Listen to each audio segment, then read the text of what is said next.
السلام عليكم ورحمة الله وبركاته. ازيكم يا حبايبي؟ عاملين ايه؟ النهارده جايين مع بعض في فيديو جديد، بس قبل تبتدي الفيديو نصلي على النبي. اللهم صل وسلم وبارك على سيدنا محمد وعلى اهله وصحبه اجمعين. ازيكم يا حبايبي؟ عاملين ايه؟ وحشتوني كتير. طبعا من اخر فيديو نزلته معاكم زي ما انتم شايفين كده. طبعا انا عندي بقى البط لقيته عنده نسبة اسهال، وطبعا حسيت اللي هو كده كاشش وتعبان كده، مش ما لقيتوش كده كويس معايا. ولو انت برضك عندك البط بتاعك عنده الاعراض ديت او التعبان، اعملي له الخلطه بتاعتنا ديت باذن الله هتعجبك. طبعا كل الوصفه بتاعتنا ديت في الازازه دي انا عاملاها طبعا ومجهزاها، وهقول لكم برضو انا يعني عملتها ازاي، ووصفتنا النهارده بتتكلم عن ايه. ما شاء الله حلوه جدا جدا. طبعا هتخلي البط ما شاء الله كله حيويه كله نشاط، وهتمنع الاسهال، وهتخلي في نفس الوقت الوزن كمان، وزن البط كده يتحول كده يوم وبيومين. فما شاء الله يعني بجد انا عامله خلطه حلوه جدا جدا، فهقول لكم فايدتها ايه والوصفه بتتكلم عن ايه.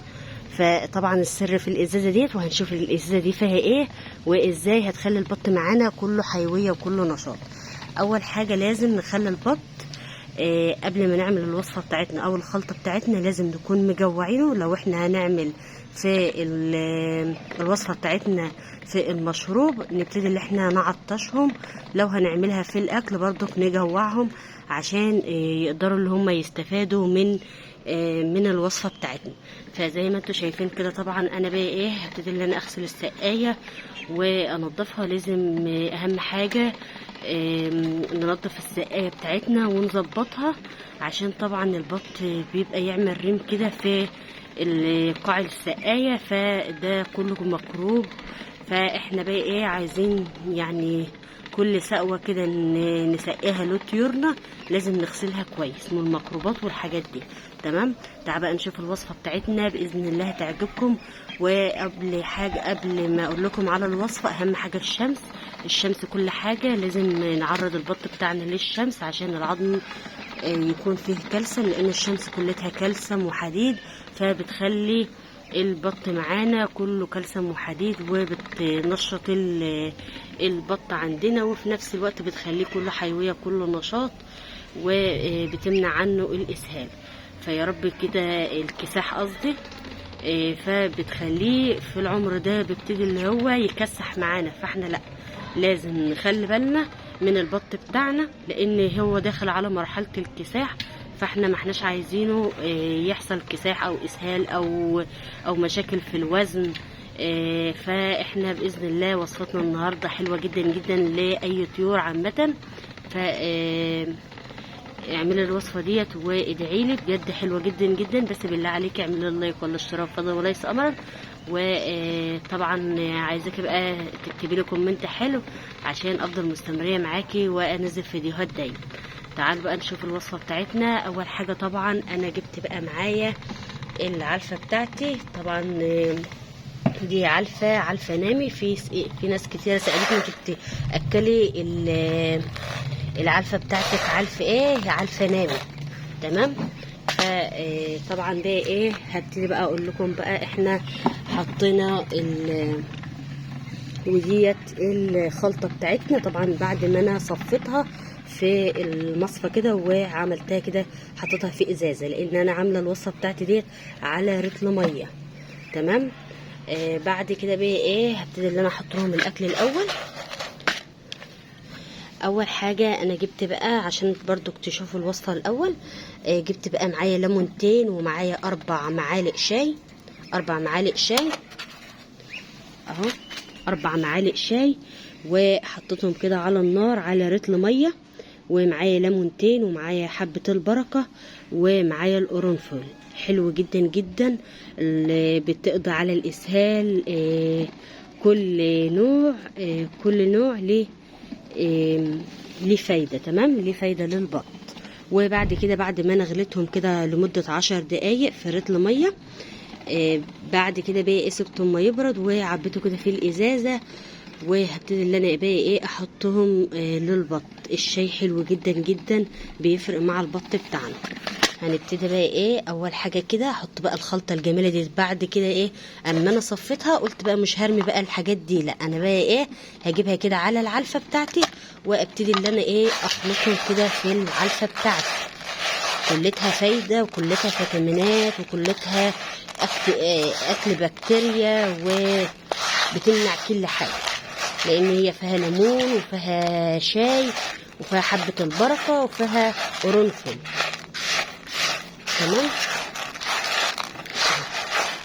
ابتدي بس اللي انا احط لهم كده، ونبتدي بقى برضك نحط بقى ايه السقايه بتاعتي. طبعا انا بقى ايه اهو الليمون بقى بعد ما انا حطيته كده على النار استوى معايا، بقى قطع حتت كده.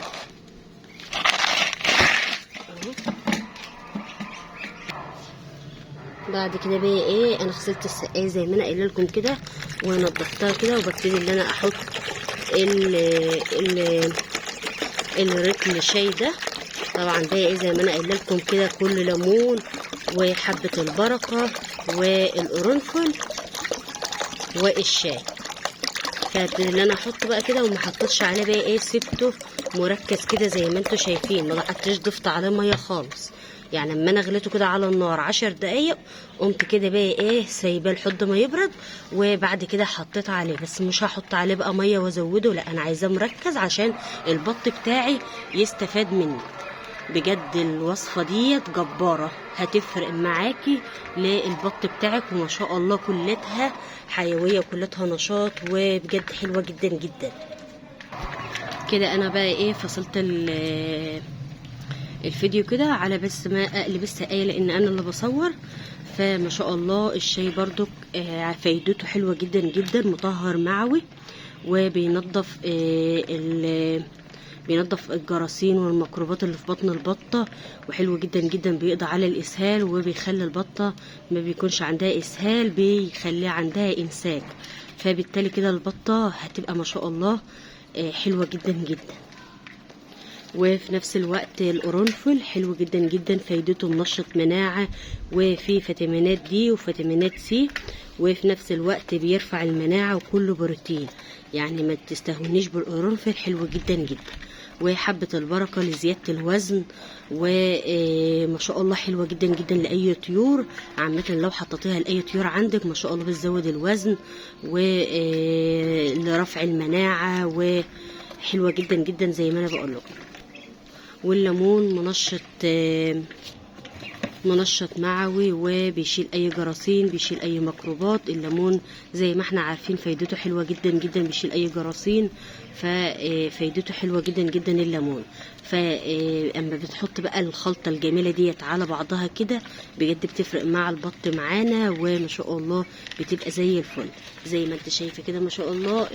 طبعا بالاهتمام البط بتاعنا بتلاقيه كله، مفيش بطه ضعيفه، مفيش بطه كبيرة عن التانية، بتلاقيهم كلتهم مقاس واحد. فزي ما انت شايفة كده هم جعانين، بدأوا اللي هم ياكلوا من الوجبة ويشربوا كده ايه من الرتل مية. فانت لازم تاخدي بالك من النقطة ديت. فطبعا انا بس شفت كده ايه بعد بطة كده مقاسها، فانا ما استنيتش لحد بقى ايه ما كلتهم يكونوا تعبانين، لا انا كده ايه بدات اللي انا عملتها لهم كده وصفه سريعه، وكلتها في بيتنا وكلتها فايده وحلوه جدا جدا. فلو انت وصلت لهنا صلى على النبي، اللهم صل وسلم وبارك على سيدنا محمد وعلى اهله وصحبه اجمعين. يا رب كده الفيديو بتاعي يعجبكم كده النهارده وينول اعجابكم، واهم حاجه ما تنسليش اللايك ولا الاشتراك. فزي ما انت شايفه كده بجد اما بتربي البطه صح او تربيه البط بتلاقيها ناجحه معاكي وزي الفل، ما بتكونش تعبانه، ما بتضطريش ان انت تروحي البيطري. فبجد فايدة الخلطة دي حلوة جدا جدا. فيا رب كده الفيديو بتاعي يعجبكم. فأنا بجد بصراحة عايزاكم كده تشجعوني عشان أفضل مستمرية معاكم دايما، وأفضل مستمرية معاكم دايما بتعليقاتكم الحلوة. فيا رب كده الفيديو بتاعي يعجبكم. مع السلامة، متنسوش اللايك.